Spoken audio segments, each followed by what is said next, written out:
India France relations have no boundaries. लगता है इस बात को लेकर दोनों ही देश अब काफी ज्यादा सीरियस हो चुके हैं और इस बात का मैं छोटा सा credit claim master Donald Trump को भी देना चाहूंगा। नमस्कार, मैं हूं दीपक मुनि और आप हैं मेरे साथ दे टीवी पर। तो माउंट एवरेस्ट तक जाने वाले दुनिया के इकलौते हेलीकॉप्टर H-125 की फाइनल असेंबली लाइन्स इंडिया में स्टैब्लिश करने के बाद फ्रांस अब राफेल्स को भी भारत में ज्वाइंटली डेवलप करने की तैयारी कर रहा है। फ्रांस के प्रेसिडेंट इमैनुअल मैक्रों इस वक्त इंडिया में है और उनके यहाँ होने के पीछे जो सबसे बड़ी वजह है वो है 114 राफेल्स फाइटर जेट्स की डील। जी हाँ, 30 बिलियन पाउंड यानी करीब 3,25,000 करोड़ की इस डील में भारत फ्रांस से 114 एडिशनल राफेल्स लेने वाला है। पिछले हफ्ते डिफेंस एक्विजिशन काउंसिल की मीटिंग में फैसला हुआ। इन 114 राफेल्स में 18 फ्लाईअवे कंडीशंस में आएंगे और बाकी के 96 भारत में ही मैन्युफैक्चर किए जाएंगे। फ्रांस के प्रेसिडेंट भारत में है तो साथ में संतरी मंत्री भी आए हैं। डिफेंस की बिग टिकट डील होनी है तो डिफेंस मिनिस्टर भी साथ आई। कल बेंगलुरु में 6th India France annual defence dialogue भी हुआ। इधर से डिफेंस मिनिस्टर श्री राजनाथ सिंह और उधर से फ्रांस के डिफेंस मिनिस्टर कैथरीन वॉटरिन ने इस मीटिंग को होस्ट किया। भारत की तरफ से राजनाथ सिंह जी ने रिक्वेस्ट की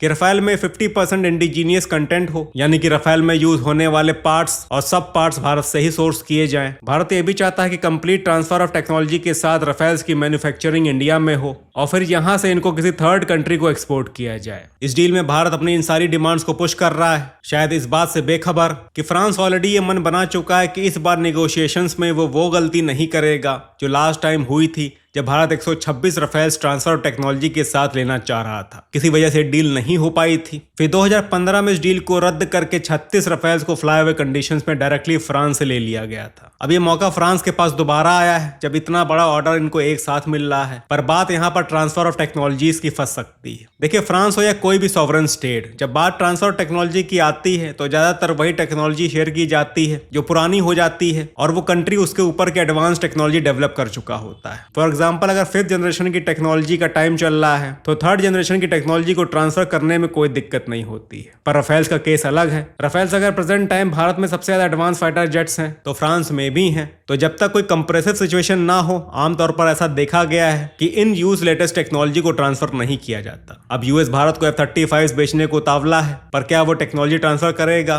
कभी नहीं। यूएस ने अब तक F-16 की टेक्नोलॉजी नेटो कंट्रीज से बाहर नहीं आने दी और यहाँ पर आपके दिमाग में रशियन Su-57 है तो वहाँ एक अलग कंपल्शन है जो भारत को अपना 5th generation fighter jet transfer technology और सोर्स कोड के साथ देना चाहता है। रशिया को अपनी सैंक्शन इकोनॉमी के लिए राहत चाहिए और साथ ही सुखोई 57 के लिए अपनी ब्रांडिंग, क्योंकि भारत ने अगर इन्हें ले लिया दैट मींस दुनिया के और देश भी इनमें इंटरेस्ट दिखाना शुरू कर देंगे। और कहीं ना कहीं यही सिचुएशनशिप फ्रांस के सामने भी है। ऑपरेशन सिंदूर में रियल वॉर कंडीशंस में अपनी कैपेबिलिटीज को शो करने के बाद राफेल्स के कदरदानों की लिस्ट बढ़ती जा रही है। यूक्रेन जो खुद वॉर सिचुएशन में उससे बेहतर असेसमेंट कोई और नहीं कर सकता। लास्ट नवंबर को 100 राफेल्स का ऑर्डर यूक्रेन ने दिया। इंडोनेशिया के 54 Rafales, Iraq, Serbia, Taiwan, Vietnam, ये सब वो देश हैं जिन्होंने पिछले 3-4 महीने में राफेल्स में इंटरेस्ट दिखाया है। इसलिए फ्रांस भारत के साथ इस डील को इस बार हाथ से नहीं जाने देगा। फिर चाहे इंडिजीनियस कंटेंट की बात माननी पड़े, भारत में जॉइंट प्रोडक्शन की बात माननी पड़े या थर्ड कंट्री को एक्सपोर्ट की बात भी माननी पड़े, फ्रांस इज कंसिडरिंग एवरीथिंग। और ऐसी न्यूज इंडिया से नहीं बल्कि फ्रांस के अपने मीडिया से आ रही। फ्रांस का प्रोमिनेंट न्यूज आउटलेट ले मॉन्ड में ये आर्टिकल छपा हुआ है।